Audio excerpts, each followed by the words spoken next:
ఇంగ్లీష్‌లో మాట్లాడాలంటే భయమా? మీలాంటి వాళ్ళ కోసమే spoken English personal training classes వెంటనే జాయిన్ అవ్వండి.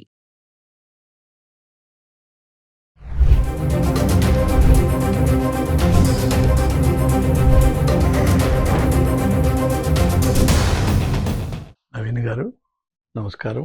మీకు మీ ప్రేక్షకులకి నా అభివందనాలు. Thank you.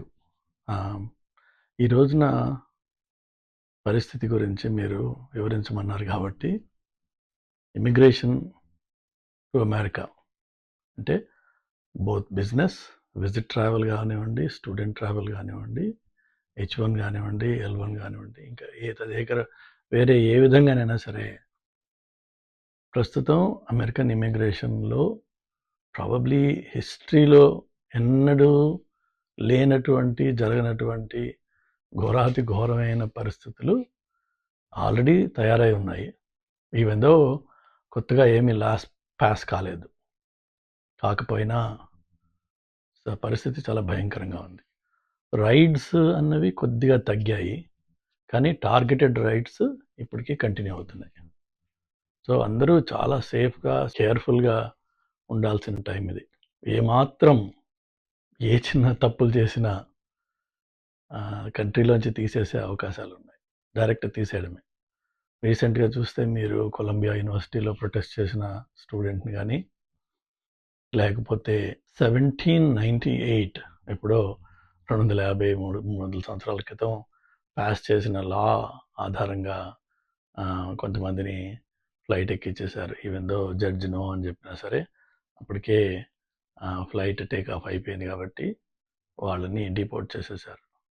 అఫ్ కోర్స్ వాళ్ళని గ్యాంగ్స్ అంటారు. బట్ డ్యూ ప్రాసెస్ లేకుండా అమెరికాలో ఏది జరగకూడదు, బట్ అది జరిగిపోయింది. అదేవిధంగా ఈ ఇండియా నుంచి కానీ వేరే దేశాల నుంచి కానీ వస్తున్న వాళ్ళని ఇమిగ్రేషన్లో ఆపి ఒక రౌండ్ కాదు, డబుల్ 2 లెవెల్స్ ఆఫ్ చెక్స్ తరోగా వాళ్ళని క్వశ్చన్ చేయడము ఇలాంటివి జరుగుతున్నాయి. అందులో మొట్టమొదటిసారి ట్రావెల్ చేసే వాళ్ళు ఎవరైతే ఉంటారో వాళ్ళు మరింత భయపడుతున్నారు రావడానికి. ఎందుకంటే వాళ్ళకి తెలియదు, అగమ్య గోచరంగా ఉంది. అయిపోయిందా ఇమిగ్రేషన్ లేదా, బ్యాగ్స్ తీసుకున్నాక మళ్ళీ బ్యాగ్స్ తీసుకోవడం అన్నది ఒక ప్రహసనం అయితే, బ్యాగ్స్ తీసుకున్న తర్వాత మళ్ళీ second round of follow up అవుతుంది. ఇది ఒకవేళ మనం చూసినట్లయితే ట్రంప్ ఫస్ట్ టైం ప్రెసిడెంట్ అయినప్పుడు కూడా ఒక ఆయన ఏమనేవాడంటే థరో వెట్టింగ్ చేయాలందరినీ అనేవాడు. అట్లనే ఇంకా ఇప్పటికీ ఈ ముస్లిం కంట్రీస్ బ్యాన్ ఇంట్రడ్యూస్ చేయలేదు. బట్ డ్రాఫ్ట్ ప్రస్తుతం ఎలా ఉందంటే 43 కంట్రీస్ని వాళ్ళు ఐడెంటిఫై చేశారు. అందులో 10 కంట్రీస్కి complete absolute zero permission to travel to US. ఇంకొక గ్రూప్ ఆఫ్ కంట్రీస్కి ఓన్లీ బిజినెస్ పర్పస్కి మాత్రమే, అంటే ఎవరి దగ్గరైనా డబ్బులు బాగా ఉంటే ఇన్వెస్ట్ చేయడానికి రండి ఇక్కడికి, మిగిలిన వాళ్ళు ఎవరు రావద్దు, అదే అర్థం. ఇక మూడో సెట్ ఆఫ్ కంట్రీస్ ఏవైతే ఉన్నాయో వాటికి 60 days విండో ఇచ్చారు. ఏంటంటే they need to enhance their security posture. అది లేకపోతే వాళ్ళని కూడా ఈ మొదటి బ్యాచ్లో, అంటే కంప్లీట్లీ నాట్ అలౌడ్ బ్యాచ్లో జాయిన్ చేసే అవకాశాలు ఉన్నాయి. సో లాస్ట్ టైం కూడా ఆయన ఆఫీస్కి వచ్చినప్పుడు ఇట్లా ముస్లిం బ్యాన్ అన్నది మొదలు పెట్టినప్పుడు ఒక నెల రోజుల పాటు ఎయిర్పోర్ట్స్లో పరిస్థితి చాలా ఘోరంగా ఉండేది. కొంతమంది పాపం 5-6 రోజుల పాటు ఎయిర్పోర్ట్లోనే ఇరుక్కుపోయిన పరిస్థితి. వస్తారా రారా బయటికి, లేదంటే అసలు వాళ్ళ కంట్రీకి వాళ్ళు పంపించేస్తారా లేదా ఎవరికి ఏమీ తెలియదు. విపరీతమైన ప్రొటెస్ట్లు అయ్యేవి. బట్ మొత్తానికి ఒక 3 నెలల తర్వాత అది కొంచెం మెలో డౌన్ అయింది, కొద్దిగా స్టెబిలైజ్ అయింది, కొద్దిగా ప్రెడిక్టబుల్ అయింది. అది అసలు మెయిన్లీ విషయం. ఇప్పుడు ఏంటంటే ఉన్న వాతావరణం అసలు ఎవరిని స్పేర్ చేయకుండా, అసలు ఏమాత్రం అవకాశం దొరికినా ఇన్హ్యూమన్గా ఫ్యామిలీస్ని కానీ పిల్లల్ని కానీ, పిల్లలతో పాటు ఫ్యామిలీస్ని, అంటే అమెరికన్ సిటిజన్స్ అయిన పిల్లలు ఎవరైతే ఇక్కడ బర్త్ రైట్ సిటిజన్షిప్ వచ్చినా వాళ్ళ పేరెంట్స్ అందరినీ కలిపేసి ఫ్యామిలీగా తీసేస్తున్నారు. సో అది ఒక లేటెస్ట్ ట్రెండ్ ఇప్పుడు. అలానే మనం పర్టికులర్లీ ఇండియన్స్ కొంత ఎక్స్ట్రా కేర్ఫుల్గా ఉండాలి.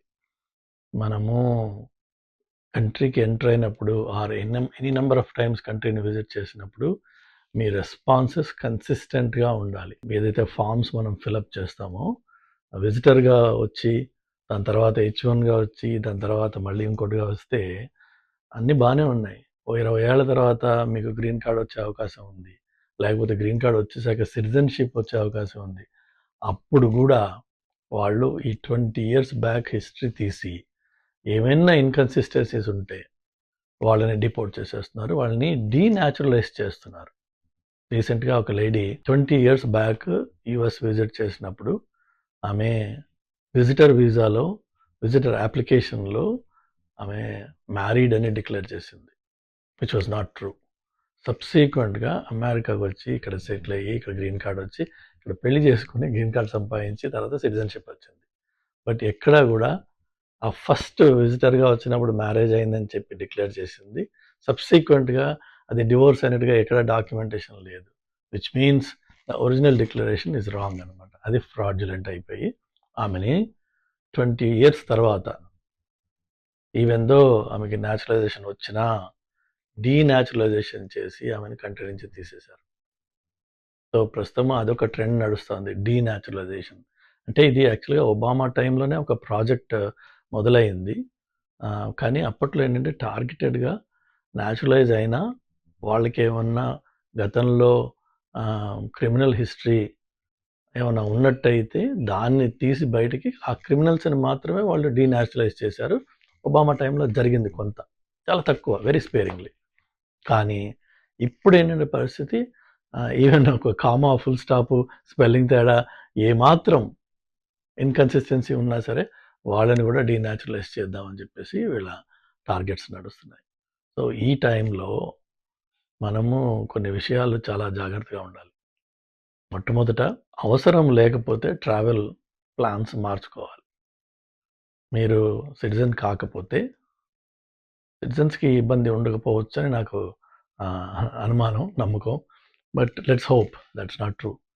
బట్ నాన్ సిటిజన్స్ ఎవరైతే ఉన్నారో, లేక పేరెంట్స్‌ని ఇండియా నుంచి పిలుస్తున్న వాళ్ళు ఎవరైతే ఉన్నారో, లేకపోతే ఇక్కడ హెచ్-1 మీద కానీ, ఎఫ్-1 మీద కానీ ఉండి ఇండియాకి ఏదైనా పని మీద వెళ్ళొద్దాము అనుకుంటూ ఉంటే, వీలైనంత మటుకు అది అవసరం కానిదైతే పోస్ట్‌పోన్ చేసుకోండి. ఇప్పుడు మనం మార్చి నెలాఖరికి కల్లా ఈ బ్యాన్ వచ్చే అవకాశం ఉంది. దాని తర్వాత ఒక 3 నెలలు ఇబ్బందికరంగా ఉంటుంది.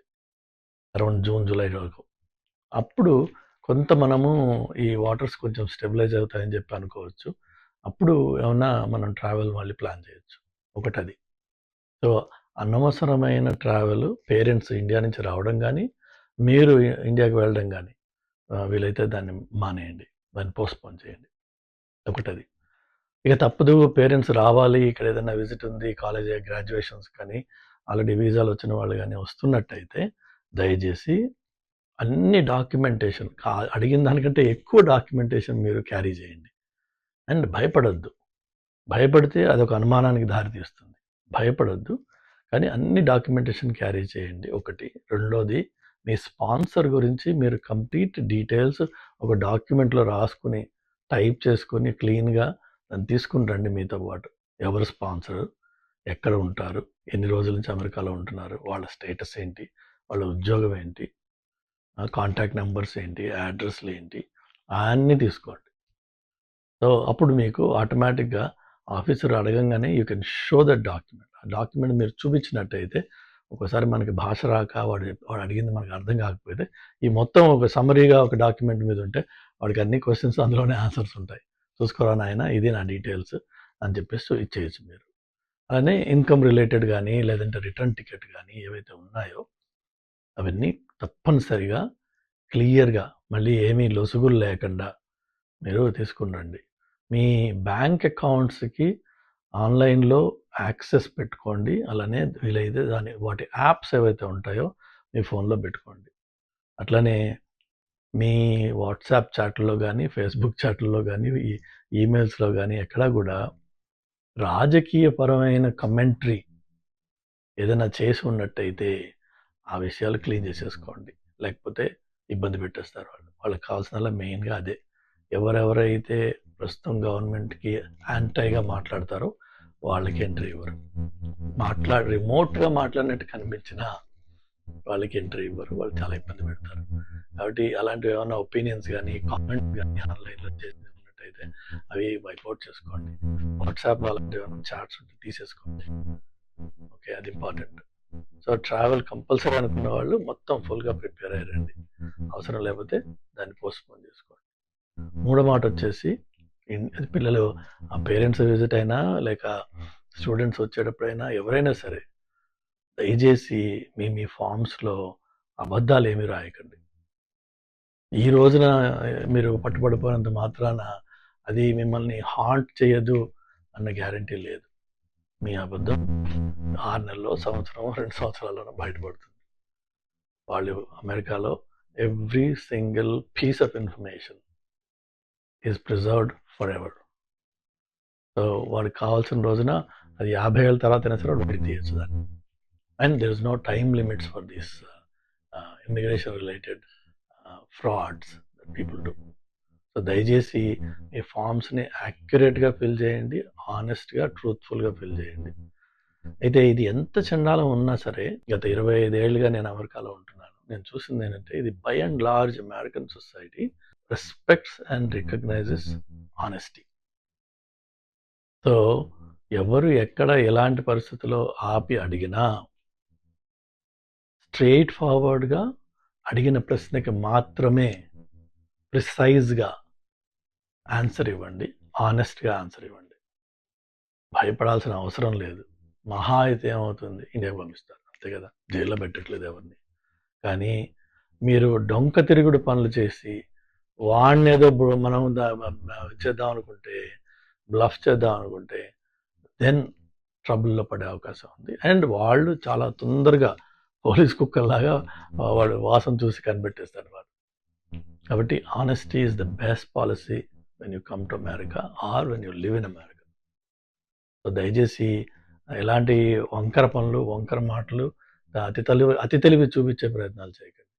Be honest, be straightforward and be very, very careful for the next 6 months to 1 year. అమెరికాలో ఉన్నప్పుడు ఉండేవాళ్ళు దయచేసి చాలా చాలా కేర్‌ఫుల్‌గా ఉండండి. లేకపోతే ఏ చిన్న అవకాశం వచ్చినా, ఏ చిన్న తప్పు చేసినా, ఏ డీడబ్ల్యూఐయో, ఏ చిన్న యాక్సిడెంటో ఏది జరిగినా సరే they can just pick you up and kick you out of the country. దయచేసి చేయకండి అవి. హ్యాపీగా ఉండండి. ప్రశాంతంగా ఉండండి. కొంచెం కంటైన్డ్‌గా ఉండండి. ఈ తాగడాలు కొంచెం don't make it. Don't overdo that. Have fun. No questions. Have a designated driver. Let him take you home or wherever you want to go safely. అంతేగాని ఈ తాగి డ్రైవ్ చేయడము, లేదంటే ఏయ్ నేనెవరో తెలుసా? అవన్నీ ఇండియాలో అయిపోయినాయి. చాలు వదిలేయండి. Just change. Try to be a smart, responsible individual. Okay.